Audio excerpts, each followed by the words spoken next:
এটা সম্পূর্ণ ছাত্র আন্দোলন, যেখানে বরিশালের সমস্ত ছাত্ররা আন্দোলনে অংশগ্রহণ নিয়েছে। শুধুমাত্র ইনফা পলিটেকনিকের ছাত্রদেরকেই দেখছি যে কিছু স্যাররা বাধা প্রদান করতেছে, আবার কিছু স্যাররা তারা সাথে করে ছেলেপেলেদেরকে আন্দোলনে নিয়েও গেছে। এটাও আমরা দেখছি কিছু টিচাররা তাদেরকে পরবর্তীতে বহিষ্কার করার জন্য নামও লিস্ট করে নিয়ে গেছে। এটা তো এক প্রকার ছাত্র হয়রানি, এটা তো এক প্রকার ছাত্র হয়রানি। এবং আন্দোলনের যে মোটিভ, এই মোটিভ এইসব টিচাররা নষ্ট করেছে। আমরা মূলত এখন তাদের বিরুদ্ধে অ্যাকশন নেওয়ার জন্য আজকে এখানে একত্রিত হয়েছি। এবং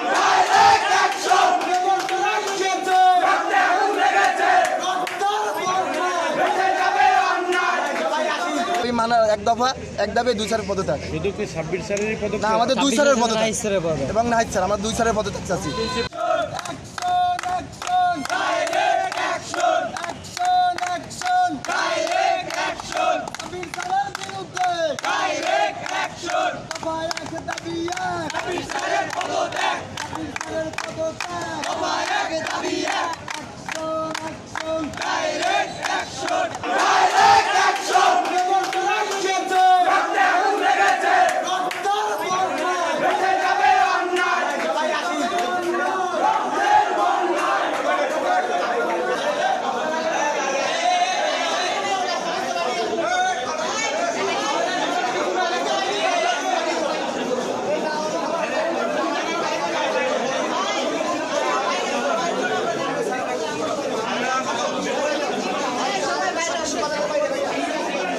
আমি 18 সালে ভর্তি হওয়ার পর থেকে করোনার মধ্যে আমরা যখন পিরিয়ড ক্লাস করি, অর্ধেক পিরিয়ড, তখনও আপনি দেখতে আমির স্যার আমাদের সামনে গিয়ে নানাভাবে খোঁজখবর নিয়েছেন। আমি আর্কিটেকচার ডিপার্টমেন্টের ছাত্র, আপনি 19 ব্যাচ, আমি আবার বলতেছি, আপনি গেছেন, খোঁজখবর নিয়েছেন। আপনার সাথে আমাদের সাথে সম্পর্ক ছিল একজন আদর্শ শিক্ষকের সাথে ছাত্রদের যেরকম সম্পর্ক থাকার কথা।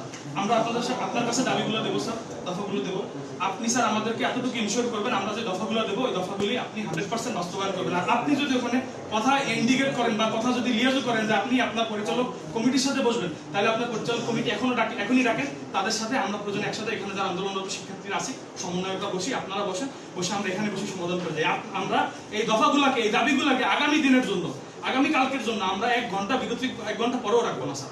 আজকে সমাধান করতে হবে এবং এই কার্যদিবসের মধ্যে সমাধান করতে হবে। হচ্ছে যে বৈষম্য বিরোধী ছাত্র আন্দোলনকে কেন্দ্র করে, কারণ এই আন্দোলন হয়েছে সমগ্র বাংলাদেশের ছাত্র জনতা করছে। এটা ছাত্র অভ্যুত্থান বলা যায় এটাকে আপনি জনগণের জন অভ্যুত্থান বলতে পারবেন না বা নাগরিক অভ্যুত্থান বলতে পারবেন না। এটারে আপনি কোনো প্রকার সরকার বিরোধী রাজনৈতিক আন্দোলনও বলতে পারবেন। এটা সম্পূর্ণ ছাত্র আন্দোলন, যেখানে বরিশালের সমস্ত ছাত্ররা আন্দোলনে অংশগ্রহণ নিয়েছে। শুধুমাত্র ইনফা পলিটেকনিকের ছাত্রদেরকেই দেখছি যে কিছু স্যাররা বাধা প্রদান করতেছে, আবার কিছু স্যাররা তারা সাথে করে ছেলেপেলেদেরকে আন্দোলনে নিয়েও গেছে। এটাও আমরা দেখছি কিছু টিচাররা তাদেরকে পরবর্তীতে বহিষ্কার করার জন্য নামও লিস্ট করে নিয়ে গেছে। এটা তো এক প্রকার ছাত্র হয়রানি, এটা তো এক প্রকার ছাত্র হয়রানি। এবং আন্দোলনের যে মোটিভ, এই মোটিভ এইসব টিচাররা নষ্ট করেছে। আমরা মূলত এখন তাদের বিরুদ্ধে অ্যাকশন নেওয়ার জন্য আজকে এখানে একত্রিত হয়েছি। এবং আমাদের আজকের যে কর্মসূচি, সেগুলো মূলত প্রথমত তাদেরকে পদত্যাগ করানোর জন্য। এছাড়াও আমাদের আরও কিছু দফা রয়েছে, যেমন ক্যাম্পাসে অতিরিক্ত পরিমাণে সেমিস্টার ফি মানে একদম বহন করার মতো না। একটা প্রাইভেট পলিটেকনিক হিসেবে বাংলাদেশের অন্য কোনো প্রাইভেট পলিটেকনিক আপনি এত সেমিস্টার ফি পাবেন না। সেমিস্টার ফি অর্ধেক করতে হবে।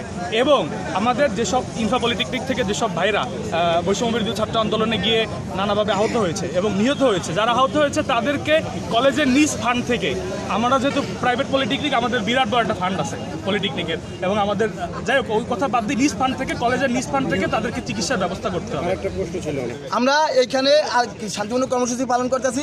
আমরা এই কর্মসূচি এখানে অব্যাহত রাখছি এবং জেলা প্রশাসনের কাছেও আমরা যাব। এখান থেকে যদি তারা পরিচালক স্যারের মাধ্যমে তাকে নিয়ে আমরা জেলা প্রশাসনের কাছে যাব। আমাদের দাবি যৌক্তিক, এই দাবি মানা এক দফা এক দাবি দুই স্যারের পদত্যাগ। না, আমাদের দুই স্যারের পদত্যাগ এবং নাহিদ স্যার, আমরা দুই স্যারের পদত্যাগ চাচ্ছি। আমরা বৈষম্য বিরোধী ছাত্র আন্দোলন 2024 আপনারা দেখছেন সারা বাংলাদেশে সকল শিক্ষা প্রতিষ্ঠান থেকে সকল ছাত্র আপনারা দেখেছেন। এই যে 16 তারিখ ওই দিনকে বরিশাল পলিটেকনিক থেকে এক বড় মিছিল আসে এবং আমাদের পলিটেকনিক থেকে এই বরিশালে কিন্তু ওই বড় মিছিলে একমাত্র শুধু পলিটেকনিক যায় এবং আমরা এই পলিটেকনিক যাইয়াই কিন্তু বিএম কলেজ সহ বিভিন্ন বিশ্ববিদ্যালয়ের ছাত্রদের আমরা যাই ঘিরে ধরি। তাদের তো কোনো বিশ্ববিদ্যালয় এবং বিএম কলেজে কোনো ইউনিফর্ম নাই, কিন্তু আমাদের ইউনিফর্ম থাকার কারণে আমরা তাদেরকে মাঝখানে রেখে আমরা আমাদের যৌক্তিক আন্দোলন ওইখানে বসে করছি এবং চালিয়েছি। আমরা আমাদের আন্দোলন সফল এবং স্বাধীনও করছি, আমরা সফল হয়েছি, স্বৈরাচার পতাইতে পারছি। উনি একটা মমির পুতুলের মতো কাজ করে এবং কোনো প্রকারের সহযোগিতা ওনার কাছ থেকে আমরা পাইনি। এবং উনি সবার সাথে খারাপ আচরণ করে থাকে, সার্বক্ষণিক আচরণ খারাপ করে এবং উনি ভয়বৃদ্ধ, ওনার মাথায় কোনো কাজ করে না কিছু, ওনার অবশ্যই পদত্যাগ দাবি করছি এবং এই মুহূর্তে ওনাকে অবাঞ্ছিত ঘোষণা করা হবে।